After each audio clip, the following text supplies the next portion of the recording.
I think what happened with that entire time, I think we all went mad. And I don't use the term mad lightly. I think we all went insane. If you look at the George Floyd demonstrations, that was nuts. That was absolutely nuts. Especially considering what actually happened there, which no one seems to care about. And it's not difficult to find out what really happened. At this point, it has been reported on. And we know that that wasn't a race issue and that there was a relationship between George Floyd and the cops.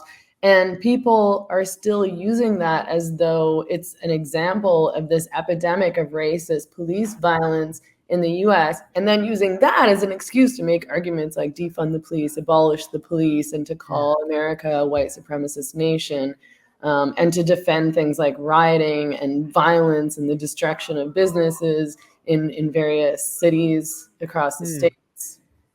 Yeah, I remember like when it happened in the UK and people were out marching and they were just like, defund the police. I'm like, they don't carry guns, you fucking idiot.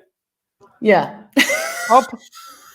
Canada too. I mean, I see like in Vancouver, they're having like a BLM march in Vancouver, and I was like, what are you like? The demographics in Canada, but in Vancouver in particular, are completely different than the demographics in the US, like as far as race goes. Like there's a very small minority of Black people. It's mostly white people, and then we have a high population of South Asian people, and then Indigenous, and then Black is somewhere down there. But we don't have an epidemic of racist police shootings. That's just not a thing that really happens.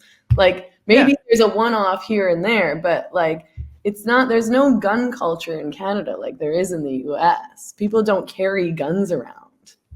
Exactly. And, you know, and you just, but even then, I can't blame people because you know why? You lock someone in their house for 3 months.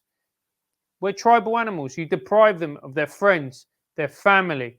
You deprive them of their ability to go and work, to congregate, to socialize, to meet, to have sex, to do all these things that are so important to us, that make life bearable and worthwhile. And you lock them in their house for months on end.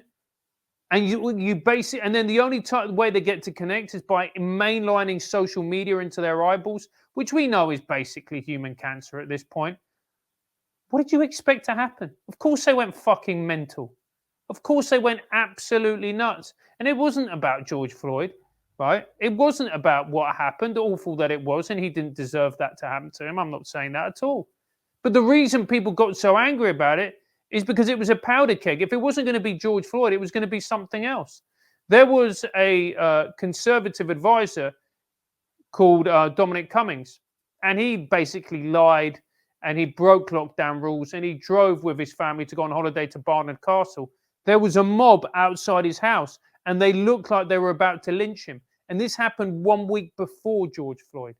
So people were then saying like about Cummings, and it got pretty nasty. And I was actually watching this guy. If this guy's not careful, they're going to come for him. Why is that?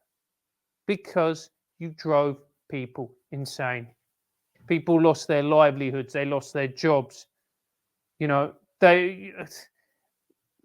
people were trapped in, people, particularly women, trapped in abusive relationships.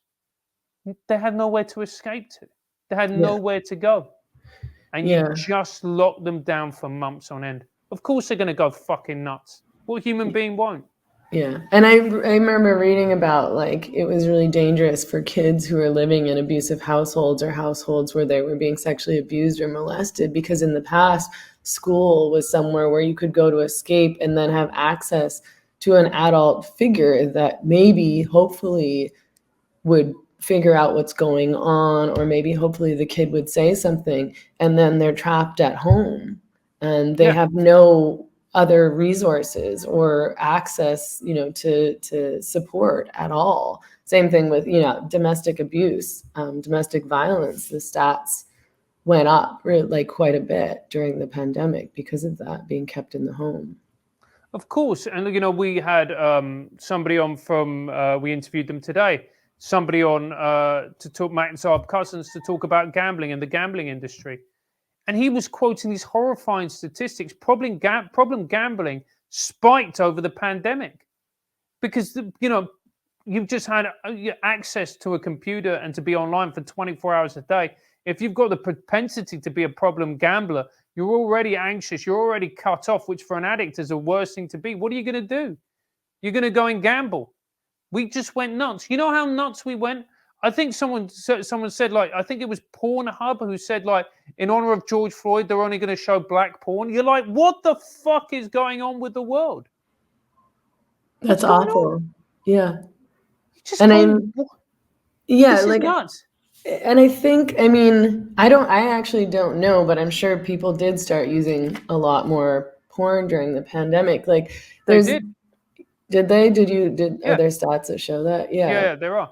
I mean, I think that it dehumanized people in a number of ways, like in a lot of different ways.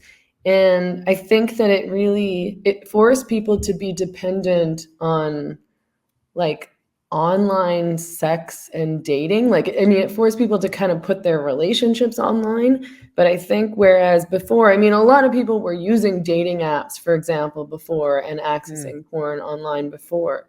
But I think that really solidified it for people because now it seems to me that everybody, even my age, but particularly the younger generations, just think that's how you date. That's the only way that you meet people. And if you want to meet people, you go online. And I think it's such an unhealthy way to date and meet people because it's totally superficial. It's objectifying.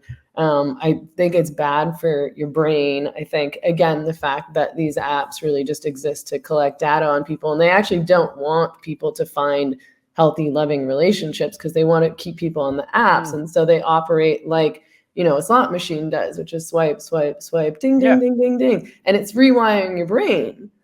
And nobody's willing to engage with that, hardly at all. Like I feel like I'm the only one who's ever like, no, I'll never use a dating app. These things are awful. Like I remember when I was single, my friends were like, just go on a dating app, just go on a dating app, especially during COVID. Like I was single during COVID and that was like a nightmare. And I was like, I'll just not meet someone because I would go on a dating app for like 20 minutes and be like, this is horrible and depressing and I hate it. I don't want to spend any more time on a screen than I already do, but I don't want to go on a date with a stranger. I don't want to message with strangers. I don't want to judge people based on their appearances and like 2 words. I don't want to be judged in that way. I just don't want to engage. Like I've always, met people in real life through friends of friends of friends. And it's been totally normalized and nobody seems to understand why that's bad. And it makes me think people think that I'm like old fashioned or prudish or something like that. And I'm like, I don't know, it seems obvious to me. Yeah, it does. It does. And what the pandemic did is that it normalized spending excessive amount of times on a screen, on your phone. And what it also did as well, I think, is it acted as a catalyst that society was always going to go this way anyway. We were all going to mold more and more into the metaverse, but it just acted as a catalyst and sped everything up. And you just worry, like when we're in the UK, we're finally coming out of this. We're coming out of this. All coronavirus restrictions have been lifted, and we're slowly shifting our way back to normality. But the reality is that the world of 2019 is gone. It's been changed forever. And what we've got now, I mean, I don't even know. I really don't.